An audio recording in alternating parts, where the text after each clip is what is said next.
Now, the next one is number 3 is when none of number 1 and number 2 are not countable. So in case we don't have T and we don't have a D, when it does not end in T or D, in a T or D sound, okay, there is no syllable added.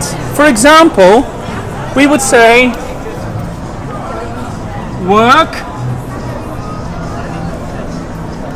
and then work. This is how you would say it. You would say worked, worked, worked, but not worked it, not worked it. Why not? Because work does not end in a T or a D, right? Start shout, shouted, all right? Another one with a D is, for example, decide, kudeng, kudeng, decide, decided, okay? Decided, all right? So do you understand? When you have no T or no D sound here, you just change it into a T sound, okay? A T sound. Worked, worked. For example, wash.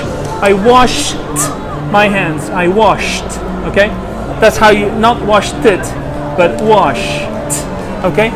That's how you know. So look at the sounds, listen to the T sound or a D sound at the end of those words, and then you will hear a T sound. If you hear a T sound, it becomes tid in the past, or it becomes did in the past, okay? You got it? If you didn't get it, like this person is doing, shoot a picture or film it or whatever, but revise. If you don't want to learn English and you still want to improve your English, I can do that. I have an idea, I have a method for you to learn English without all the rules. That's right, I have that. The only thing you need to do is listen.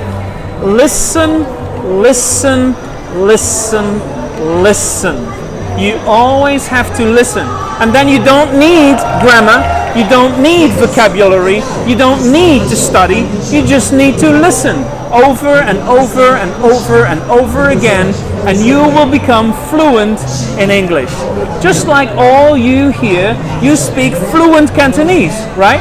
Or Mandarin, right? Putonghua, right? Putonghua or Guangdonghua, you do that. Why?